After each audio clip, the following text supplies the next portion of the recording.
Varicose veins కి సరైన చికిత్స కోసం సంప్రదించండి ఎవిస్ హాస్పిటల్.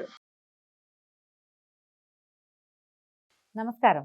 కార్తీక పురాణం 15వ అధ్యాయంలోకి వచ్చాం. వశిష్ఠుడు జనక రాజర్షితోటి ఇట్లా చెప్తున్నాడు. ఓ జనక మహారాజా, ఈ కార్తీక మాసంలో శివకేశవుల ఆలయాలలో ఎక్కడైనా దీపారాధన, నృత్యము, గానము, దీపమాల సమర్పణము చేసిన వారు ముక్తిమోక్షాలని పొంది తరిస్తారు. ద్వాదశి నాడు ఆలయంలో కానీ మరెక్కడైనా కానీ ధూపదీప నైవేద్యాలతోటి ఆరాధించే వాళ్ళు విష్ణు సన్నిధికి చేరుకుంటారు. అంటే ద్వాదశి నాడు మనం తులసి చెట్టు దగ్గర పూజ చేసుకోవచ్చు, ఉసిరి చెట్టు కింద పూజ చేసుకోవచ్చు, నదీ తీరంలో సాలగ్రామ ఆరాధన చేసుకోవచ్చు. ఒకటి దేవాలయంలోకి వెళ్ళే చేసుకోవాలని లేదు, ఎక్కడైనా సరే మన ఇంట్లో కూడా విష్ణుని అర్చించిన వాళ్ళకి ఇలాంటి ఫలితం లభిస్తుందన్నమాట. అయితే ఇతరులు పెట్టిన దీపాన్ని పైకి ఎగదోసి ప్రజ్వలింపచేసిన వారి పాపాలన్నీ ఆ దీపాగ్నిలో భస్మమై వారికి శుభాలను కలిగిస్తుంది. కొండెక్కిన దీపాన్ని వెలిగించిన వారి పుణ్యం అపారం. అటువంటి వారిని చూసిన వారి పాపాలు కూడా పటాపంచలైపోతాయి. దీనికి సంబంధించిన ఒక కథ చెప్తాను వినమన్నారు. మనం దేవాలయంలోకి వెళ్ళినప్పుడు పక్క వాళ్ళు ఎవరో ఒక ప్రమిద నిండా నూనె పోసి పెట్టారు. అయితే దీపం వెలిగించి ఒత్తి వెలిగించి పెట్టారు, కానీ గాలికో చుట్టుపక్కల ఆడవాళ్ళ గబగబా నడుస్తుండే వాళ్ళ చీరలు రెపరెపలకో ఒక్కోసారి దీపం మలిగిపోతుంటుంది. ప్రమిద నిండా నూనె ఉందనుకోండి, ఈ ఒత్తిని కొంచెం పైకి లాగి మన దీపంతో పాటు వాళ్ళ దీపం కూడా వెలిగిస్తే అది అత్యద్భుతమైన ఫలితాన్ని ఇస్తుంది. దీపంలో ఒత్తేసారు, కొంచెమే నూనె పోసారు, మనం మరి కాస్త నూనె పోసి ఆ దీపాన్ని ఇంకాసేపు వెలిగేందుకు అవకాశం ఇచ్చినా కూడా మహాద్భుతమైన ఫలితం ఇస్తుంది. సాధారణంగా మనం ఎట్లా చూస్తామంటే ఇప్పుడు దేవాలయాల్లో గమనించండి ఈ మాట, ఇలాంటివి మనం ఎందుకు వింటాము? కార్తీక పురాణాలు వినేసి ఒక రోకటి పాటలాగా వదిలిపెట్టేయడానికి కాదు, ఆలోచించటానికి. మనం దేవాలయానికి వెళ్తాం, ఎవరెవరో దీపాలు పెట్టుకుంటారో మనం ఏం చేస్తుంటాము, ఆ దీపాలు పక్కకు తోసి మనం దీపం పెట్టుకోవడానికి వెళ్ళి మనం కూడా పెట్టేస్తాం. పక్కకు తోస్తే పాపం వస్తుంది, నువ్వు దీపం వెలిగించిన పుణ్యం అంతా పోతుంది. అదేం పుణ్యం కింద లెక్క కాదు, నువ్వు తోసిన పాపం ఉండిపోతుంది. ఎప్పుడూ వెలిగే దీపాన్ని పక్కకు తోయకూడదు, ఇతరుల దీపాలని మలగజేయకూడదు. మలిగే దీపాన్ని వెలిగిపోయి వెనక్కి వెళ్ళిందంటే మలిగిన దాన్ని వెలిగించితే పుణ్యం. దీపం మలక్కుండా మనం పక్కకి మాత్రం తోయకూడదు. జ్ఞాపకం పెట్టుకోండి, దేవాలయాల్లో దీపాలు పెట్టేటప్పుడు చాలామంది పెట్టేస్తారు. మనం 10 పట్టుకెళ్ళద్దు, ఒక్క ప్రమిద పట్టుకెళ్ళండి, ప్లేస్ సరిపోతుంది. 9 ప్రమిదలు పట్టుకెళ్ళి నిండుగా దీపాలు పెట్టి మనకు ప్లేస్ లేదని ఆల్రెడీ ఉన్న వాళ్ళు ఎవరో పెట్టిన దాన్ని తరిమేస్తారు, పక్కకు దోసేసి కనుక పెడితే మనకు 9 దీపాల పుణ్యం కాదు, 16 దీపాల పాపం వస్తుంది. అక్కడ కాస్త జాగ్రత్తగా ఉండాలి. పురాణంలో అది క్లియర్గా చెప్పబడుతుంది. అయితే జనక రాజర్షికి ఒక కథ చెప్తున్నారు చూడండి. సరస్వతి నదీ తీరంలో ఒక శిథిలమైన దేవాలయం ఉండేది. నిష్ఠాగరిష్ఠుడైన ఒక యోగీంద్రుడు ఆ దేవాలయానికి వచ్చాడు. అయితే ఈయన ఏం చేశాడు, పాత దేవాలయము వెళ్ళాం కదా అని కార్తీక మాసం మానవ ధర్మంలో ఆచరించాల్సినటువంటి జపతప స్నాన సంధ్యాదులన్నిటికీ వీలుగా ఉంటుందని ఆ ఆలయాన్ని పరిశుభ్రం చేశాడు. ఏదో తనకు కావలసిన చారణ మేర ఊడ్చుకుని అక్కడ కూర్చుని దీపం పెట్టుకుని వెళ్ళిపోదామని అనుకోలేన దేవాలయం అంతా శుభ్రం చేశాడు. చక్కగా కడిగి ముగ్గులు పెట్టాడట ఆయనే స్వయంగా. పక్క ఊరికి వెళ్ళి ప్రమిదలు, నూనె, ఒత్తులు తీసుకొచ్చి దైవ సన్నిధిలో 12 ప్రమిదలలో దీపాలను వెలిగించాడు. కథలో చెప్పారండి 9 వెలిగిస్తారు సాధారణంగా, ఈయన 12 చేశాడు. నెలకొక దీపం చొప్పున లెక్క పెట్టుకున్నాడేమో మహానుభావుడు. చక్కగా 12 దీపాలు పెట్టాడు.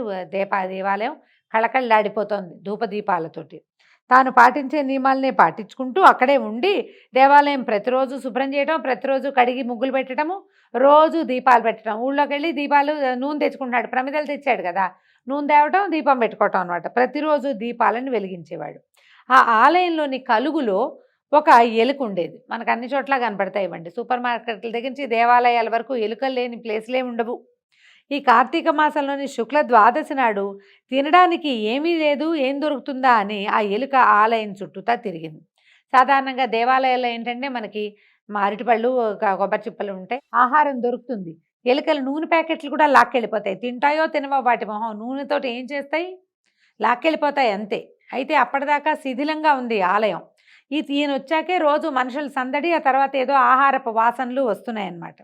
అదేం చేసింది, ద్వాదశి నాడు ఆహారం ఎక్కడా దొరకలేదు, లోపలికి వచ్చింది. ఈ దేవాలయాల్లో ఉన్న దీపాల్లో ఒక దీపం కొడిగట్టి వాసన వస్తుంది.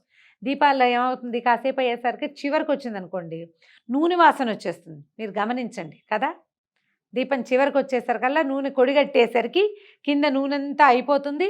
అది నూనె కాలిన వాసన వస్తుంటుంది. దీపం ఉన్నంతసేపు ఆ వాసన రాదు, మలిగే సమయానికి వస్తుందన్నమాట. కొడిగట్టి వాసన వస్తుంటే అదేదో తినే పదార్థం అనుకుని ఆ వాసనని బట్టి ఒక ప్రమిద దగ్గరకు వెళ్ళి ఆరిపోయిన ఒత్తిని నోటితో పట్టుకుని లాగింది. లాగితే కానీ దాన్ని తినటం దానికి సాధ్యం కాలే. ఆ ఒత్తిని ఏం తింటుంది? తినలేకపోయింది. తినలేక ఏమనుకుంది, అదే ఆ నోట్లోని ఒత్తితోటి పక్క ప్రమిది మీదకి వెళ్ళిందట. దాన్ని తినటం సాధ్యం కాలేదు. ఏం చేసింది, ప్రమిదలోని దీపంతో నోటిలోని ఒత్తి అంటుకుంది. ఇది పట్టుకెళ్ళింది కదా, తీసుకెళ్ళింది. రెండో దీపం వైపుకి వెళ్ళేసరికల్లా ఆల్రెడీ ఖాళీ కొంచెం నూనె ఉన్నటువంటి ఈ ఒత్తి భగ్గుమని అంటుకుంటుంది.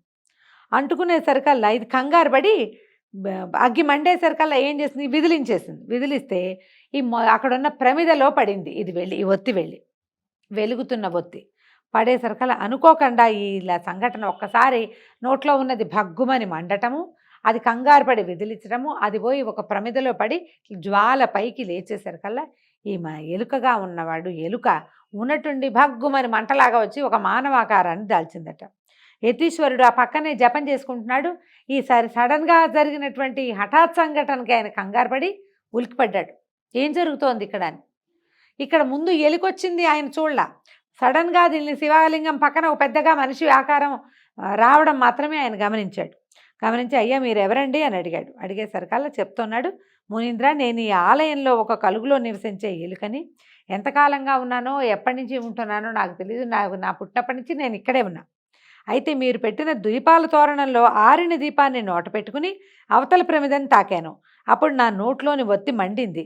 ఆ మండుతున్న ఒత్తిని ఆరిన దీపపు ప్రమిదలో విడిచిపెట్టాను. ఆ క్షణంలోనే నాకు మానవాకారం వచ్చేసింది అని చెప్పాడు. అంటే ఈయన ఏం చేశాడు, 12 దీపాలు ఇలా మాలికలాగా అరేంజ్ చేసి పెట్టాడు. దీపమాల. మనం ఒక్క దీపం పెట్టుకుంటాం కదా ఇంట్లో.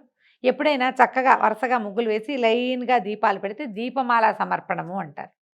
జ్వాలగా వెలిగేటువంటి ఒక 9 లేదా 11 లేదా 21 వరస ఇవ్వటం. ఆ వరసని వెలిగిస్తే కనుక దీపమాల అంటారు. ఇలా కూడా చేయొచ్చు. అయితే రోజువారీ దీపమాలలు పెట్టం కదా మనం, పర్వదినాల్లో పెడతాం. ఏకాదశి నాడు దీపమాల, ద్వాదశి నాడు ఉదయం దీపమాల, తర్వాత పౌర్ణమి నాడు దీపమాల, అలా చేసుకోవచ్చు.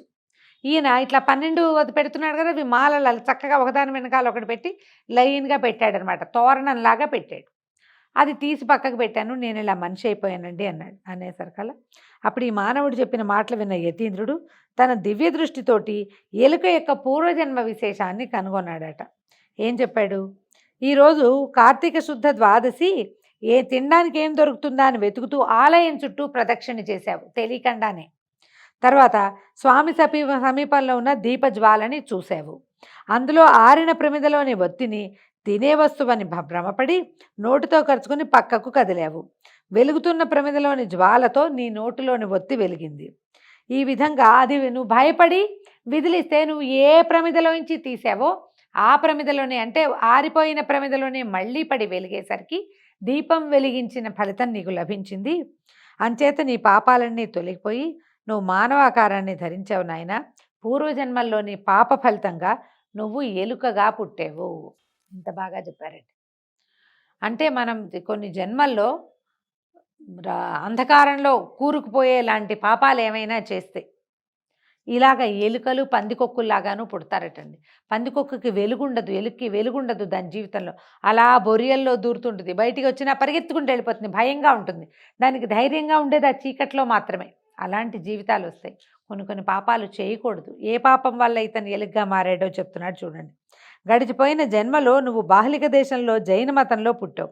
నువ్వు నీ కుటుంబ పోషణం అనే తాపత్రయంలో పడి ధనాపేక్షకు లోబడి స్నానం సంధ్యలను కులాచారాలను నిర్లక్ష్యం చేశావు. నీచులతోటి స్నేహం చేసినందువల్ల నీకు చెడు అలవాట్లు వచ్చినాయి. అంటే ఎవరైనా తమ ఇంట్లో ఉన్న ఆచారాలని ఆనుచానంగా వంశానుగతంగా వచ్చేటువంటి పూజా విధానాన్ని పద్ధతిని, పెద్ద పెద్ద పూజలు ఉండక్కర్లేదండి, ఇంట్లో ఏవో కొన్ని పద్ధతులు ఉంటాయి. ఈ గుడికి వెళ్ళాలి, ఈ దేవుడికి ఏదో ఇవ్వాలి, ఈ పండగ ఇలా చేసుకోవాలి, ఈ పండగ నాడు చాకలికి పెట్టాలి, ఎవరికో పెట్టాలి, ఇలాంటి పద్ధతులు ఉంటాయి. వాటిని పాటిస్తే చాలు. ఇప్పుడు ఎవరో చేసే పూజలు, ఎవరో చేసేటువంటి యజ్ఞాలు మనము చేద్దాం, హోమం చేద్దాం, ఇలా ఆలోచించక్కర్లా, అంత పెద్దవి చేయక్కర్లా. మన ఇంట్లో ఏది ఉందో, మన కులాచారం ఏదో, అంటే మనం ఒక గుంపుకి, ఒక సమూహం, కులం అంటే అదొక పెద్ద పదంగా ఉంటుంది. నిజానికి అంత పెద్ద పదంగా దాన్ని ఆలోచించకూడదు. మనం ఏ గుంపుకి చెంది ఉన్నామో, ఎలాంటి సమూహంలో ఉన్నామో ఆ సమూహానికి చెందినటువంటి ఆచారాలు, సంప్రదాయాలు, నమ్మకాలని పాటించాలి. త్రికరణ శుద్ధిగా మా పెద్దవాళ్ళు చేశారు, పెద్దలు చెప్పారు, చేసాం. మా అమ్మ నాన్న నేర్పించారు, అవి నేను చేస్తాను. మా ఇంట్లో ఉంది, మా అమ్మ వాళ్ళు కొద్దిగానే చేసేవాళ్ళు, నేను చేస్తాను, దాన్ని నేను కంటిన్యూ చేస్తా అని మన ఇంట్లో ఉన్న ఆచారాన్ని కంటిన్యూ చేయాలి. అది ఎట్లాగా? కుమారులు ఆ మగపిల్లలకి ఈ లక్షణం ఉండాలి. ఇంటికి బయట నుంచి వచ్చినటువంటి ఆడపిల్లలు దాన్ని తెలుసుకోవాలి. కోడళ్ళు కులాచారాలని ముందుకు తీసుకెళ్ళాలి. ఈ ఇంటి ఆడపిల్ల ఇంకో ఇంటి కోడలవుతుంది. మన పుట్టింట్లో ఉన్నవి కాకుండా అత్తవారింట్లో ఏమున్నాయో ఆ ఆచారాలని ముందుకు తీసుకెళ్తే ప్రతి సమూహానికి దానికంటూ ఒక పద్ధతి, ఒక ప్రతిపత్తి ఉంటాయి. వేరే వాళ్ళవి మనం కాపీ చేయటం వల్ల ఏమవుతుంది? మనకి కొంత కన్ఫ్యూజన్ ఉంటుంది. ధర్మాల పట్ల భయము, అనుమానము ఉంటాయి.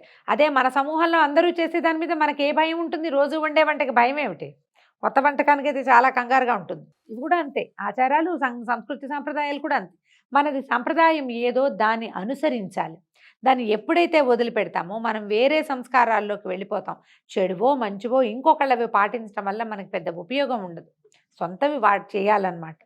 ఈ చెడు అలవాట్లు వచ్చాయి ఆ కారణంగా మద్యపానం చేస్తూ వ్యభిచారం చేసేవాడివి. ఈ విధంగా నువ్వు చేసిన దురాచారాల వల్ల, దేవతారాధనకు దూరమైనందువల్ల ఈ జన్మలో ఎలుకవై పుట్టావు. ఆలయంలో జీవిస్తున్నందువల్ల నువ్వు జన్మాంతరాల్లో చేసిన పాపం అంతా తొలగిపోయింది. కర్మ పరిపక్వత కలిగింది, నీకు మానవ జన్మ లభించింది. ఆయన ఇక మీదైనా భక్తితో ప్రవర్తిస్తూ ముక్తిని పొందు అని యోగి ప్రబోధించాడు.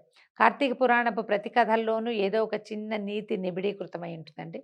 మన ఇళ్లల్లో ఉన్న ఆచారాలని విడిచిపెట్టద్దు.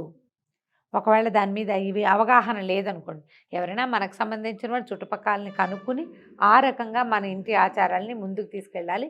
ధైర్యంగా వెళ్ళిపోతాం మనం, భయమే ఇది ఇంకా మనకి. దీంతో 15వ అధ్యాయం పూర్తయింది. రేపు ఉదయం మళ్ళీ కార్తీక పురాణం 16వ అధ్యాయంతో కలుసుకుందాం. నమస్కారం.